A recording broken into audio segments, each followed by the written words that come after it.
ഇന്നലെ നമ്മുടെ ഒരു അമ്പലത്തിൽ പശു പ്രസവിച്ചായിരുന്നു. ആ പശുവാണ് കേട്ടോ ഇത്. ഒരു ആൺ പശുവാണ്, കാളക്കുട്ടിയാണ്. പക്ഷെ ഇന്നലെ ഞങ്ങൾ നോക്കിയപ്പോൾ ഈ കാളക്കുട്ടി ചത്ത പോലെ കിടക്കുമായിരുന്നു. ചത്ത പോലെ കിടന്നിട്ട്, അതായത് മാസം തികയാതെ പ്രസവിച്ചതാണ്. അതുകൊണ്ട് തന്നെ അതിന് ആരോഗ്യമില്ല. അതുകൊണ്ട് എഴുന്നേറ്റ് നടക്കാനോ പാല് കുടിക്കാനോ ഒന്നും അതിനെ അറിയില്ല. അപ്പോൾ ഇന്നലെ നോക്കിയപ്പോൾ അത് ചത്ത പോലെ കിടക്കുന്നു.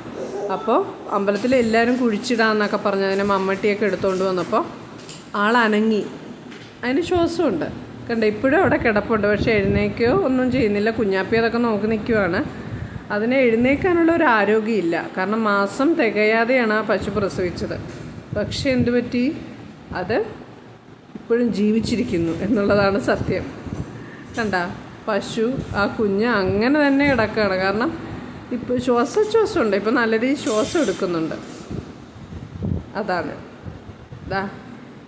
ഇതെങ്ങോട്ടാണ് ഓടുന്നതെന്ന് പറഞ്ഞാൽ, നിറയെ മുറ്റത്തൊരു മൈന. 2 മൈനേനെ കണ്ടില്ലെങ്കിൽ കരയൂന്നൊക്കെ പറയുന്ന പോലെ 2 മൈനയില്ല, ധാരാളം മൈനകളൊക്കെ ഉണ്ടുള്ളൂ. അതിനെ ഓടിക്കാനാണ് വിനായ ആ പറമ്പിലേക്ക് പോയത്. നിങ്ങൾ കണ്ടു കാണും ഓടിച്ചത്. ഓടിച്ചിട്ട് തിരിച്ചു വരുവാണ് ആള്.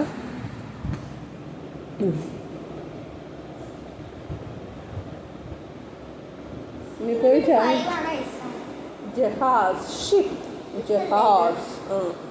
മറ്റേത് മസ്ദൂർ എന്താണ്?